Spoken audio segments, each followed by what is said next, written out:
এই মুহূর্তে আমাদের সঙ্গে রয়েছেন গৌতম দেব, তৃণমূল কংগ্রেসের নেতা। আপনাকে প্রথমেই কলকাতা টিভির পক্ষ থেকে স্বাগত জানাই। এই বিধায়ক শিখা চট্টোপাধ্যায়ের গ্রেপ্তারি সম্পর্কে আপনার প্রাথমিক প্রতিক্রিয়া জানতে চাইব। শিখা চ্যাটার্জি তো গ্রেপ্তার হয়নি, শিখা চ্যাটার্জি তো রাস্তায় আছে। উনি সম্পূর্ণ বেআইনি ভাবে বুথে বুথে গিয়ে ঝামেলা লাগানোর চেষ্টা করছে। 33 নম্বরে গেছিলেন, সেখান থেকে অভিযোগ পেয়ে ইলেকশন কমিশন তাকে সরিয়ে দিয়েছে। বেআইনি জমায়েত করছিলেন সেখানে, উনি 2 ঘন্টার মতো ছিলেন। উনি ওই বুথের ভোটারও নন, ওখানকার ভোটারও নন। তিনি ডাবগ্রাম ফুলবাড়ি গ্রামাঞ্চলের ভোটার। তিনি ভোট দিয়ে বিভিন্ন বুথে ঢুকে সেখানে ভোটারদের প্রভাবিত করা বা সেখানে ভোটারদের ভোটদানের ক্ষেত্রে অসুবিধার সৃষ্টি করছিলেন। সেখান থেকে পুলিশ তাকে সরিয়ে দেন, এক পোস্ত নাটক করেন তিনি। এখন তিনি হায়দরপাড়ায় ওয়ার্ড নাম্বার 40 তিলেশ্বরী হাই স্কুল, সেখানে তিনি গ্রামাঞ্চল থেকে পাশে ডাবগ্রাম 2 থেকে তাদের কিছু সহযোগীকে নিয়ে, সমর্থকদের নিয়ে তারা সেখানে শান্তিপূর্ণভাবে ভোট হচ্ছিল, সেইখানে তারা গিয়ে ঝামেলা করছে এবং সেখানে শিখা চ্যাটার্জি নেতৃত্ব দিচ্ছে।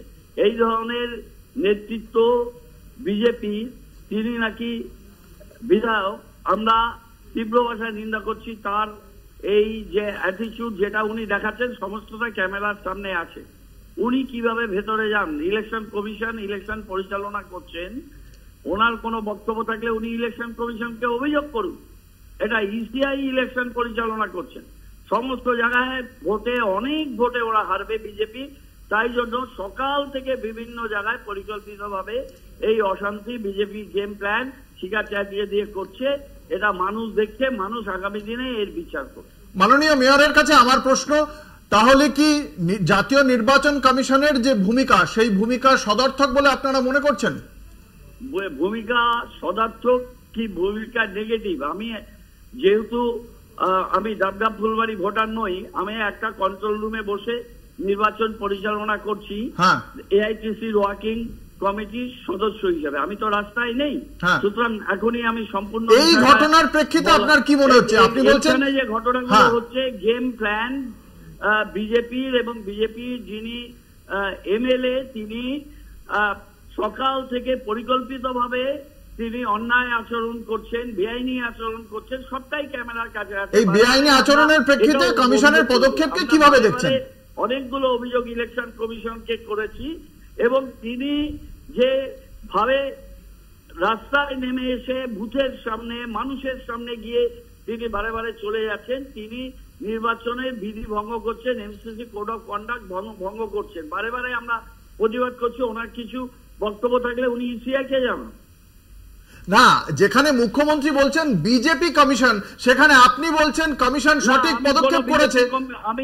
আমি কোনো কিছু বলছি না। আমি বলছি যে শিখা চ্যাটার্জি এখানে ওই নির্বাচন কমিশনের বিরুদ্ধে বিক্ষোভ দেখাচ্ছে। সেটা শিখা চ্যাটার্জির ব্যাপার। ওরা মানুষকে বাধা সৃষ্টি করতে চায় ফ্রি অ্যান্ড ফেয়ার ইলেকশনে। এখানে তৃণমূল কমিশন যে আটক করলো সেটা কি সঠিক কাজ করেছে নাকি?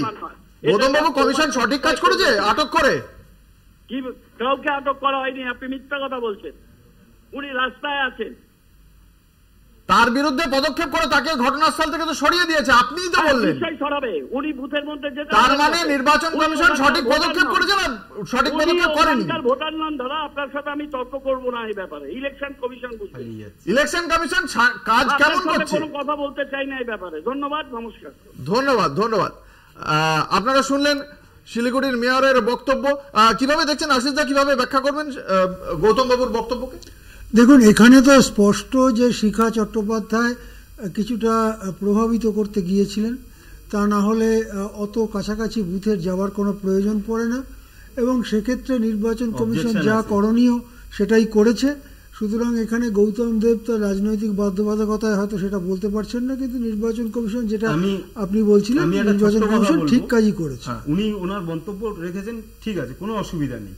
কিন্তু এখন শিখা চ্যাটার্জি সে তো ডাবগ্রামের এমএলএ, তাহলে উদয়ন গুহ দিনাটার এমএলএ।